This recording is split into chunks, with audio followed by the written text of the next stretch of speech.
Well, more sunshine is on the way, and our warming trend isn't over yet. Hey, everyone, good evening. I'm Chief Meteorologist Darrell Winninger from the Central Oregon Daily Weather Center. We're about to do a deep dive into your most reliable forecast. Now, what's fun about this is there's a weak system pushing through tonight, and then by Sunday, another system rolls through the Pacific Northwest. This first system, that's the weak one, remember? And it's not bringing too much in the way of precipitation at all. It's just slowing down our warming trend. So we started off with sunshine and cold temperatures. Today, we topped out in the 60s. By tomorrow, on Friday, we're wrapping up the work week with more 60s. And in between now and then, not much in the way of precipitation. These clouds thin out of here during the early morning hours tomorrow. So when we go ahead and look across our Tri-County area, we have a whole lot of cloud cover. Now, these clouds aren't bringing any precipitation at all, and by the time we get to Friday, that's when we begin to see clearing during the early morning. Even looking at a few other cameras courtesy of the Oregon Hazards Lab,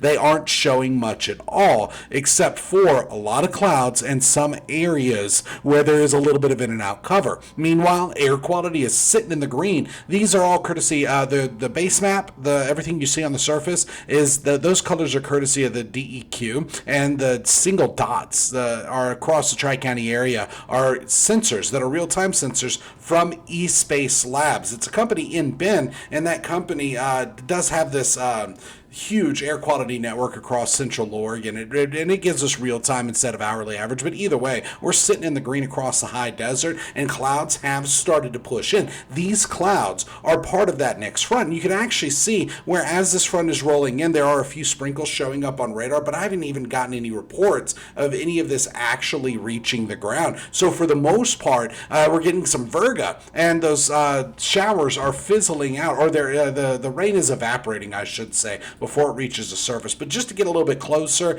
it's been a few sprinkles in Jefferson County. I really thought the mountains were going to absorb most of this, but if you catch a couple sprinkles tonight, that's what it's from. It's that weak front. Meanwhile, looking across the rest of the state, not much to really talk about after these clouds rolled into the high desert, put a damper on that warm-up that we had today. But ultimately, when we look at the big picture, what we're seeing is that this front is just the beginning of the changes that we're expecting through the next couple of days. And notice, here's the front edge of the clouds and the rain that's pushing through Central Oregon right now, but the front edge of the cooler air mass is quite a bit further back towards the coastline. And even as this rolls through the high desert, we're not looking at too much of a dip in temperatures. In fact, we are going to stay in the 60s with a few 50s again tomorrow. So with satellite and radar, there are a couple sprinkles, and the bulk of this system is still out over the Pacific Ocean, so it will take a little bit before it completely runs through. And as it runs through,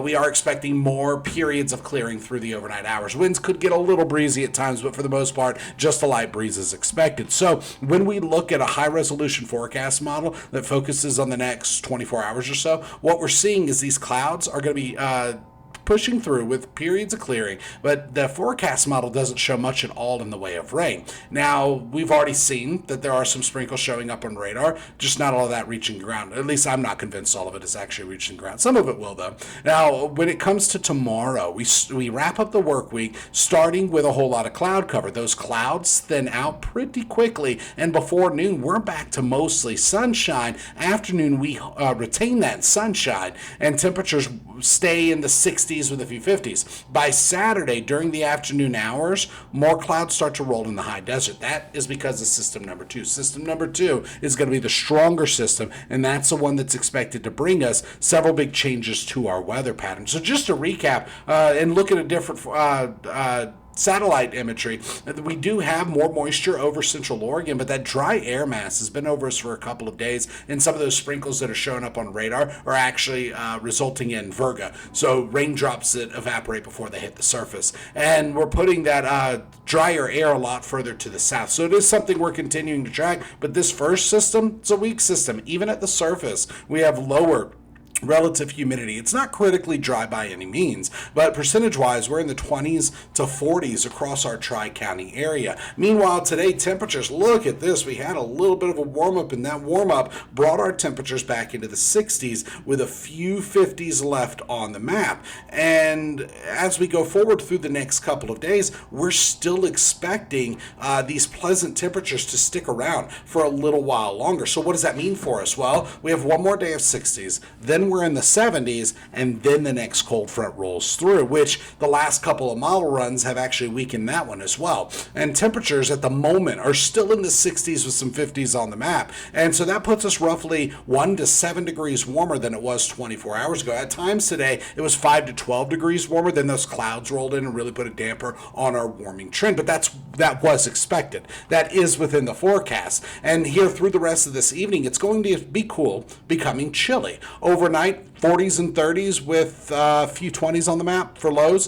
In fact, we're falling through the 40s, reaching into the 30s. But by the day tomorrow, on Friday, as we wrap up the work week, remember we have that clearing early between 7 and 10 a.m. And then by the midday and afternoon hours, we're back to sunshine with just a light breeze. It could pick up, could become breezy at times. So morning, 30s, some 40s and 20s. By the afternoon, 60s, tons of sunshine and breezy at times. That's a quick look at your school bus forecast. Now, as we go forward through the next few days, a few more changes are going to be expected. So we're going to take a step back, look at a different forecast model. This one shows geopotential heights. It helps us really focus in on where there is a ridge of high pressure, where there's a trough or low pressure system, and it helps paint the picture of what's happening between those highs and lows and between. And it's essentially has to do with the thickness of the atmosphere. So there is a dome of high pressure that's building into the region Friday. It starts early, so we're getting to sunshine pretty quickly on the Tri-County area, and highs are going to be in the 60s. That puts us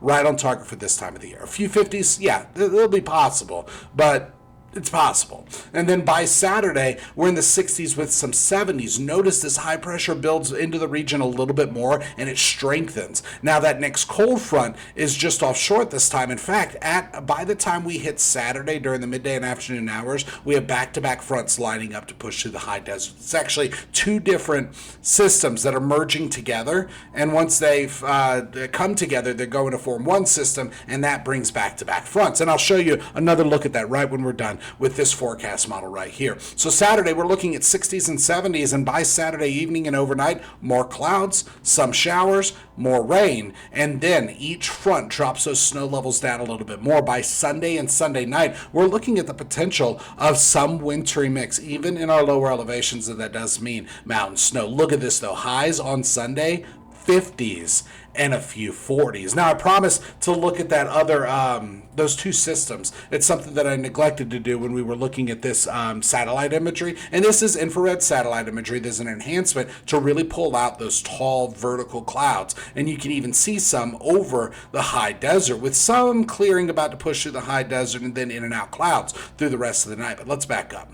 Let's come way out over the Pacific Ocean. Recenter it north. Okay, we're good. So there's a high pressure ridge out over the Pacific. This is the high that was impacting us today. It's going to impact us after tonight's weak front. This low pressure, the one over the tail end of the Aleutian Islands, almost directly over my head, and the one a little further to its south. Those are the two lows that are going to merge together. And once they catch up with us, bring the big flip in our weather pattern that we're expecting through this weekend. And they're going to be rolling through Sunday, but the showers start up Saturday night going into Sunday, and they continue into Sunday evening going into Sunday night. And so between now and Saturday at 11 p.m., we're staying dry across the high desert, and those two back-to-back fronts are lining up. So it's early morning hours that these showers start to impact us. Meanwhile, when it comes to our temperature trend, average high is 64 degrees. We're going to be right on target with that. We were there today. We're going to be there tomorrow. By Saturday, above average for this time of the year. Sunday, that's when our cold front rolls through. That's when we get our dip in temperatures, and that's when snow levels are going to be falling with those back-to-back cold fronts. So highs go from 70 to 55. That's a 15-degree drop in temperatures, knocking us well below average for this time of the year. Monday and Tuesday, under more sunshine, another high pressure reinforces itself and pushes into the region, and because of that stability and that sunshine, we're going to catch our next warming trend, bringing up to seasonable temperatures by Tuesday of next week. So truly roller coaster temperatures and a true fall feel across the high desert with only one day above average for this time of the year. Now, our forecast model shows that, remember, we have two different systems. The first one, that's a cold front tonight. A few sprinkles. We're already seeing a couple of those, but by tomorrow, we start clearing during the mid to late morning, and by the midday and afternoon hours, we have sunshine. That sunshine stays with us through most of Saturday. Saturday afternoon and evening, clouds start to roll into the high desert, then our next system rolls through. This is the one that's going to bring us rain even in our lower elevations, and we have back-to-back fronts, remember that. So the second front rolls through Sunday afternoon. That's why we don't have... That's why temperatures are dropping so much, and that's the one that could bring a few flurries into the lower elevations. But after that, we clear back out for Monday, and then Tuesday, we stay under more sunshine with just some clouds rolling in, let me see, during the afternoon hours. And here's how this plays out. After we get back under our next ridge of high pressure, we have our sunshine, including Tuesday. Tuesday afternoon, more clouds are expected. Wednesday, in and out cover continues. It's not till late next week that this next system rolls through, and that's because of our next ridge of high pressure anchoring itself over the coast. So between now and 11 p.m. on Saturday, we're talking a few sprinkles in advance of this next system and with the one rolling through tonight. And then fast forward to Sunday at 11 p.m., most of us will have gotten wet. We're talking some mountain snow. Not too much to get excited about, but it could impact the passes just a little bit, especially through the rest of Sunday. Meanwhile, winds this afternoon, not too bad. Light breeze. It's breezy at times, gusts between 5 and 12 miles per hour. Oop, went the wrong way. And a light breeze would be these gusts for actual wind speeds, but our actual wind speeds aren't too far off from them. And so here through the last couple of hours, it hasn't been too bad. Everything to the right of the white line is our forecast, and as we get into the forecast, we keep a light breeze overnight. By Friday, 5 to 15 miles per hour, breezy at times, and I'm stressing it when I say it like that. By Saturday, back to a light breeze. And so with this weak system that's rolling through tonight, it's not going to bring too much in the way of changes. We might catch a couple sprinkles, and it slows down our warming trend. So for tonight, 30s with some 40s and 20s on the map and periods of clearing. By Friday, we're talking 60s on the high desert, and early clouds give way to PM sunshine. Then our 7-day planner actually shows when this next system is pushing through, starting Saturday night during the early morning hours of Sunday through Sunday. Then by Monday, we're back to clearing with in and out cover through the rest of next week. So with temperatures warming to above average by Saturday, and either side of 70 degrees, low 70s, upper 60s, we get that 15-degree drop in temperatures between Saturday and Sunday. But starting on Monday, starting with the beginning of next week, a gradual warming trend sets up that brings us to near average and then above average by Wednesday and Thursday. And so quick recap of what we've been talking about. Our weather headlines for this Thursday, October the 16th include the sweet spot. That's today, tomorrow, and Saturday. By Saturday, we get a little bit of a warming trend. Then we're going from sunshine to some mountain snow. And that's because of a weakened system that rolls through Saturday night going into Sunday. And as of right now, we are seeing a few sprinkles. But again, I don't even think all of that is actually reaching the ground. But some of it might be. Now, Thursday is when the drought monitor is released. Today is Thursday. So here's your drought monitor. This is what it looked like last week. This is what it looks like this week. Not much in the way of change. The only thing that really updated was the banner, and it says updated today. So it doesn't look too bad. We've had our 60s today. We're catching a few sprinkles right now. This week front tonight is only going to slow down our warming trend. That's the latest in weather. Join us tonight on Central Oregon Daily News. Well, the latest headlines and your most reliable forecast. If you like what you're seeing, go ahead and hit like. If you want to see more of it, hit subscribe. And if you have any questions, this is the most important part. If you have any questions, ask. If you wanted to see something that I didn't show, throw it in there, and I'll get to it tomorrow because I'm doing this just for y'all. So enjoy it. Have a good day. We'll see you tonight on Central Oregon Daily News.